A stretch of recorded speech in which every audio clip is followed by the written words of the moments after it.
चांद किशोर ने एक बार फिर नीतीश तेजस्वी के नौकरी देने के वादे पर निशाना साधा है। पीके ने तेजस्वी के उस वादे पर सवाल उठाया जिसमें उन्होंने सरकार बनते ही पहली कैबिनेट में सिग्नेचर करके 10 लाख लोगों को नौकरी देने की बात कही थी।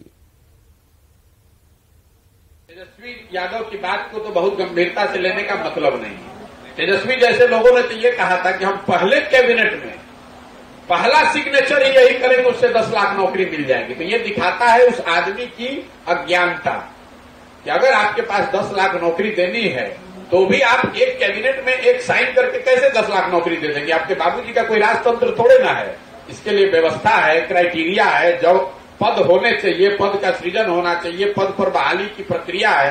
तो लोग ने गलती करी वो छोड़ दिए, उस नेता की सोच देखिए। कह रहे हैं घूम घूम कर पूरे बिहार में कहा कि हम आएंगे और पहले ही कैबिनेट में पहला ही सिग्नेचर करेंगे कि 10 लाख लोगों को नौकरी मिल जाएगी।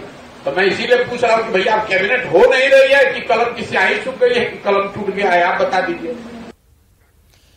मुजफ्फरपुर एनकाउंटर में घायल कुख्यात अपराधी संतोष सहनी उर्फ बैगन की इलाज के दौरान मौत हो गई। 2 दिन पहले मुजफ्फरपुर के सिवाई पट्टी में मुठभेड़ हुई थी। इस दौरान 3 अपराधी को गोली लगी थी। सभी का एसकेएमसीएच में इलाज चल रहा था।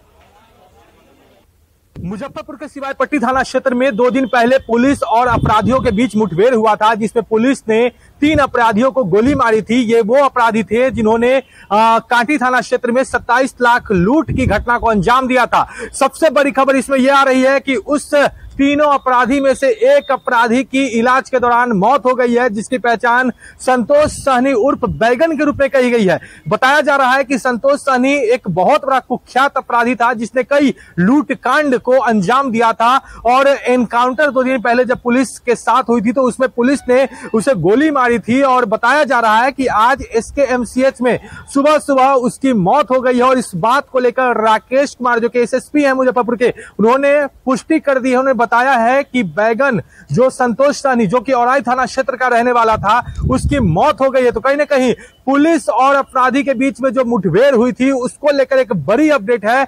मुजफ्फरपुर का कुख्यात संतोष सहनी उर्फ बैगन जो है उसकी मौत हो गई है। 2 दिन पहले एनकाउंटर हुआ था, उसमें उसको गोली लगी थी, उसका इलाज चल रहा था। बताया जा रहा था कि कई बीमारियों से वह ग्रसित था, जिसके बाद आज सुबह उसने दम तोड़ दिया है। मुजफ्फरपुर से न्यूज़ 18 के लिए प्रिया।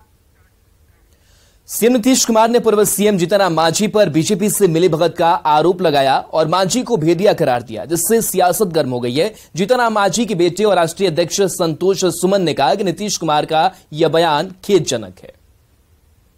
जीतन राम मांझी की पार्टी हम का गठबंधन से अलग होने के बाद मुख्यमंत्री का पहली बार बयान आया है और मुख्यमंत्री ने साफ तौर पर मांझी पर भेदिया होने का आरोप लगाया। हमारे साथ पार्टी के जो राष्ट्रीय महासचिव हैं संतोष कुमार सुमन, वो हैं। सर, जिस ढंग से मुख्यमंत्री जी ने बयान दिया है, उनका कहना है कि 23 को बैठक होने वाली है।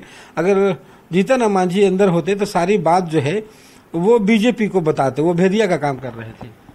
हम तो पहले दिन बोले हैं कि शंका जब किसी व्यक्ति को अविश्वास हो जाता है तो उनके साथ ज़्यादा चला नहीं जाता। इस कारण से हम इस्तीफा दिए और इस बात का सत्यापन माननीय मुख्यमंत्री जी ही कर दिए हैं। लेकिन जहाँ तक भेदिया होने के बात है तो गंभीर आरोप है।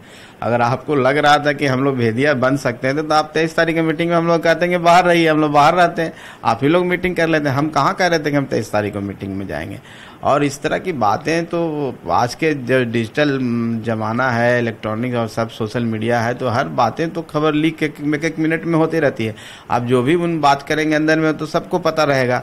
तो इसमें इस तरह की बात करना, माननीय मुख्यमंत्री जी पर मैं ज़्यादा टिप्पणी नहीं करना चाहता हूं। मैं उनका सम्मान करता हूं और इस तरह से बातें करते तो मैं इतना ही कहूँगा कि हमने जो बात कही थी कि अपनी पार्टी को बचाने के लिए, अपने अस्तित्व को बचाने के लिए हम अलग हुए हैं, इसलिए हम अलग हुए हैं, बाकी और कोई बात नहीं है। जो आरोप लगा कि हम पहले से सेटिंग कर लिए, भाजपा के लीडर से हमारी बात हो रही है, तो माननीय हम आपको बता देना चाहते हैं कि आदरणीय जीतन राम मांझी जी, अगर दशरथ मांझी जी को भारत रत्न दिलाने के लिए एक बार गृह मंत्री जी से मुलाकात हो, उसके बाद कोई अगर एक व्यक्ति भी बता दे किसी बीजेपी लीडर से उनकी मुलाकात हुई हो। लेकिन मुख्यमंत्री कह रहे हैं कि बीजेपी से लगातार बात चल रही थी, अंदर में सारे सेटिंग हो गई थी, एक एक बात जो है आप इधर से उधर कर रहे थे।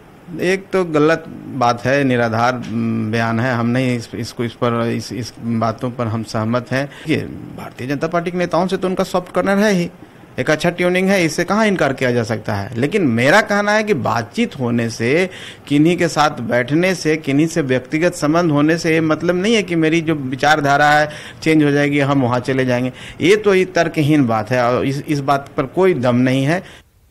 दानापुर से आरजेडी विधायक रीतलाल यादव ने रामचरितमानस को लेकर बयान दिया है। रीतलाल यादव ने कहा है कि रामचरितमानस मस्जिद में ही लिखी गई थी, उस समय हिंदुत्व की बात किसी के मन में नहीं आई। राम मंदिर के लोग चर्चा करता है, तो रामचरितमानस जो लिखा गया तो आपको याद होगा एक मस्जिद में लिखा गया था। इतिहास उठा के देखिएगा, उस वक्त हमारा हिंदुत्व खतरे में नहीं था। मुगल साम्राज्य जब इतना दिन राज किया तो उस दिन हमारा हिंदुत्व खतरे में नहीं था। जब पूरे हिंदुस्तान में नहीं और ऑल ओवर कंट्री में जब मुसलमान की 11 साल की बेटी भागवत कथा की जब अपने आप में शील्ड जीतती है, टॉपर आती है, उस वक्त कहां थे लोग देखने वाले? उस वक्त कोई कहने वाले नहीं थे। समस्तीपुर के विभूतिपुर थाना इलाके में एक नवविवाहिता की संदिग्ध परिस्थिति में मौत हो गई। मायके वालों ने दहेज के लिए पति और परिवार के सदस्यों पर मारपीट करने और गले में फंदा लगाकर हत्या करने का आरोप लगाया है। परिवार वालों ने बताया कि शादी के मौके पर दान दहेज, जेवर और बाइक दी गई थी, लेकिन लड़का 1 लाख और मांग रहा था, जिसे देने में परिवार के लोगों ने असमर्थता जाहिर की थी और उसी को लेकर लड़की की हत्या कर दी गई। घटना के बाद आरोपी पति और उसके परिवार के लोग फरार बताए जा रहे हैं। फिलहाल पुलिस शव को कब्जे में लेकर जांच में जुटी हुई है। उसी से आई नहीं जान लिया कि हमारा बेटी को मार दिल के 7 बजे शाम के कल के तोरा बेटी फांसी लगा के दूल्हा लगा दिल के की कारण हम सब दहेज में दे दिलिए, गरीब लोग जितने होले उतने दे दिलिए, मांग लके 1 लाख रुपया नहीं दिलिए, वही खातिर मार दिल के। छपरा सदर अस्पताल में मरीजों को एक्सपायर्ड दवाएं उपलब्ध कराई जा रही है, जिस पर विभाग की कोई नजर नहीं है। ऐसे में अगर मरीज ध्यान ना दे तो उनकी जिंदगी तक से खिलवाड़ यहां किया जा रहा है। दरअसल सदर अस्पताल में सड़क हादसे में घायल युवक को एक्सपायर दवा उपलब्ध कराई गई, जिसके बाद मरीजों ने हंगामा किया। वहीं इस मामले में स्वास्थ्य विभाग ने चुप्पी साध ली है। हालांकि तस्वीरों में आप साफ तौर पर देख सकते हैं कि दिसंबर 2022 में ही दवाई की एक्सपायरी डेट है, बावजूद मरीज को यह कैसे उपलब्ध कराया गया, यह एक बड़ा सवाल है। मामला है कि मैं लड़कोएस कुमार हूँ, ये मेरा लड़का है सूरज कुमार सिंह। आपको ये मरौरा से आके तरैया रोड में इसका एक्सीडेंट हुआ, हम लोग को मालूम हुआ तो हम लोग जाके वहाँ से ले आए। तत्काल को ये ट्रीटमेंट के लिए यहाँ भर्ती किए। कहाँ पे भर्ती किए हैं अभी? सदर हॉस्पिटल। और यहाँ पर डॉक्टर साहब जो दवा लिखे हैं उसको हम लोग दवा रूम से लिए और फिर नर्स आई और ये पानी चढ़ाई, वही दवा पानी सब चढ़ाई एक्सपायरी। हम लोग अभी ऐसे ही बात कर रहे हैं, थोड़ा सा इस बोतल को ध्यान दी तो देखेंगे एक्सपायरी पूरा पानी चढ़ चुका है इसके शरीर में। इसमें इंजेक्शन भी कोई लगाया है लोग।